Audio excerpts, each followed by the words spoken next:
आज लोग glowing skin के लिए हजारों रुपए के प्रोडक्ट्स खरीदते हैं।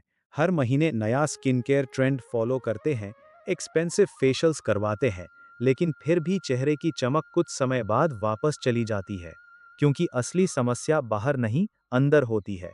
हजारों साल पहले आयुर्वेद ने यही बात समझा दी थी। चरक संहिता में सौंदर्य को सिर्फ चेहरे की सुंदरता नहीं माना गया, बल्कि शरीर, मन, नींद, भोजन और जीवन शैली के संतुलन का परिणाम बताया गया। आयुर्वेद कहता है कि अगर शरीर अंदर से स्वस्थ है, तो बिना मेकअप के भी व्यक्ति के चेहरे पर अलग चमक दिखाई देती है। पुराने समय में लोगों के पास मॉडर्न स्किन केयर नहीं था, लेकिन फिर भी उनकी त्वचा हेल्थी, बाल मजबूत और शरीर एनर्जेटिक रहता था। उसका कारण था उनका लाइफस्टाइल। चरक संहिता के अनुसार सुंदरता का पहला रहस्य है सही दिनचर्या।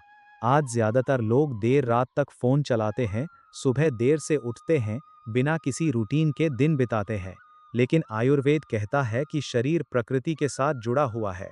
सूरज के साथ जागना और समय पर सोना शरीर की एनर्जी को संतुलित रखता है। सुबह जल्दी उठने से शरीर में फ्रेशनेस आती है, डाइजेशन बेहतर होता है और माइंड काम रहता है। यही बैलेंस धीरे धीरे चेहरे की चमक में बदलता है। आयुर्वेद में सुबह की शुरुआत को बहुत महत्वपूर्ण माना गया है। चरक संहिता में बताया गया कि सुबह उठकर शरीर की सफाई, जीभ साफ करना, गुनगुना पानी पीना और हल्का व्यायाम करना शरीर से टॉक्सिन्स बाहर निकालने में मदद करता है।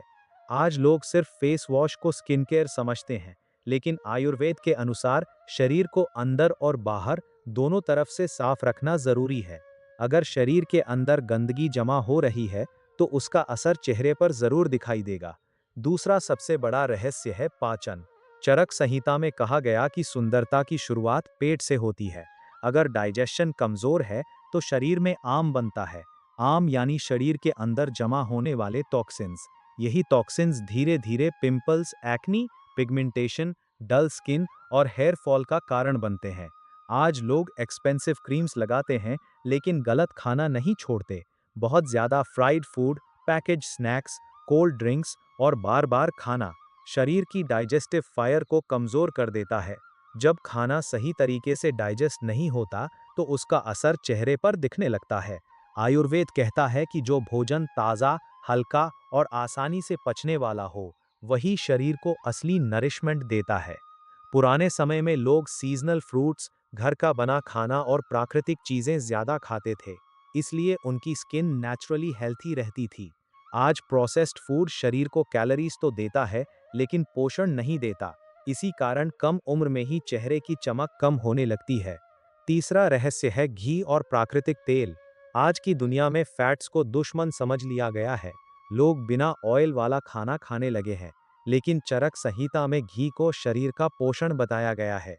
आयुर्वेद के अनुसार शरीर में ड्राइनेस बढ़ने से एजिंग जल्दी दिखाई देने लगती है, त्वचा बेजान होने लगती है, बाल कमजोर होने लगते हैं और शरीर की फ्लेक्सिबिलिटी कम होने लगती है। सही मात्रा में शुद्ध घी शरीर को लुब्रिकेशन देता है। यही लुब्रिकेशन त्वचा को सॉफ्ट और ग्लोइंग बनाए रखने में मदद करता है। चरक संहिता में तेल मालिश को भी बहुत महत्वपूर्ण माना गया है। पुराने समय में लोग नियमित रूप से तिल के तेल से शरीर और सिर की मालिश करते थे। आयुर्वेद के अनुसार ऑयल मसाज ब्लड सर्कुलेशन को बेहतर बनाता है, मसल्स को रिलैक्स करता है और त्वचा को नरिश करता है। आज स्ट्रेस और फास्ट लाइफस्टाइल के कारण शरीर लगातार टेंशन में रहता है। यही तनाव धीरे धीरे चेहरे की फ्रेशनेस खत्म करने लगता है। तेल मालिश सिर्फ शरीर के लिए नहीं, बल्कि माइंड को काम करने के लिए भी उपयोगी मानी गई। चौथा रहस्य है नींद। आज लोग लेट नाइट स्क्रोलिंग को नॉर्मल समझते हैं। रात के 2-3 बजे तक फोन चलाना, कम सोना और सुबह थकान के साथ उठना अब लाइफस्टाइल बन चुका है। लेकिन चरक संहिता में अच्छी नींद को सबसे बड़ा ब्यूटी ट्रीटमेंट माना गया है। आयुर्वेद कहता है कि जब हम सोते हैं, तब शरीर खुद को रिपेयर करता है। स्किन सेल्स रीजेनरेट होते हैं, हॉर्मोन्स बैलेंस होते हैं और शरीर की एनर्जी रीस्टोर होती है। अगर नींद पूरी नहीं होती, तो उसका असर सबसे पहले चेहरे पर दिखता है। आंखों के नीचे डार्क सर्कल्स आने लगते हैं, स्किन डल दिखने लगती है और चेहरा हमेशा टायर्ड लगता है। कई लोग स्किन केयर प्रोडक्ट्स बदलते रहते हैं, लेकिन उनकी सबसे बड़ी समस्या सिर्फ खराब स्लीप स्केड्यूल होती है। आयुर्वेद कहता है कि जल्दी सोना और गहरी नींद लेना शरीर को अंदर से यूथफुल बनाए रखता है। पांचवा रहस्य है शांत मन।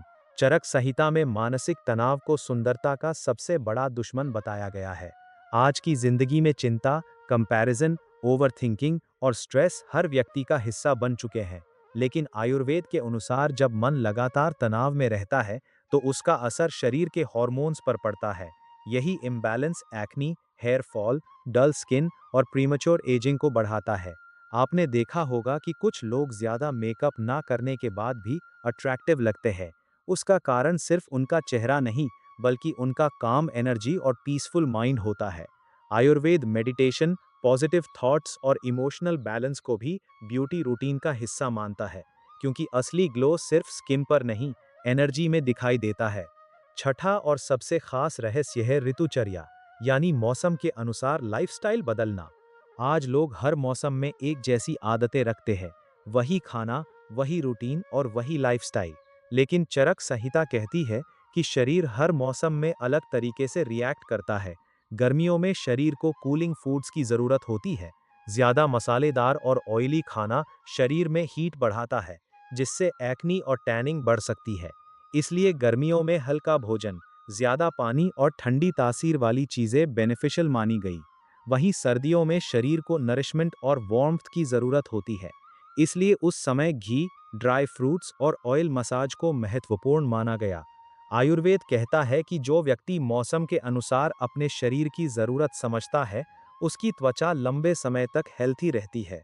चरक संहिता में सिर्फ बाहरी सुंदरता की बात नहीं की गई, बल्कि पूरे जीवन को संतुलित बनाने की बात कही गई है। क्योंकि आयुर्वेद के अनुसार सुंदरता कोई क्रीम या मेकअप नहीं, बल्कि हेल्थी बॉडी और पीसफुल माइंड का रिफ्लेक्शन है।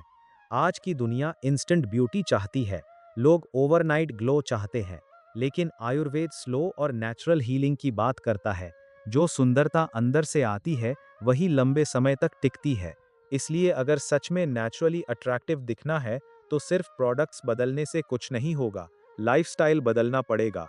क्योंकि असली सौंदर्य वही है जो शरीर के स्वस्थ होने, मन के शांत होने और जीवन के संतुलित होने से पैदा होता है। अगर आपको ऐसे ही एंशिएंट आयुर्वेदिक सीक्रेट्स जानने हैं, तो अभी फॉलो करो।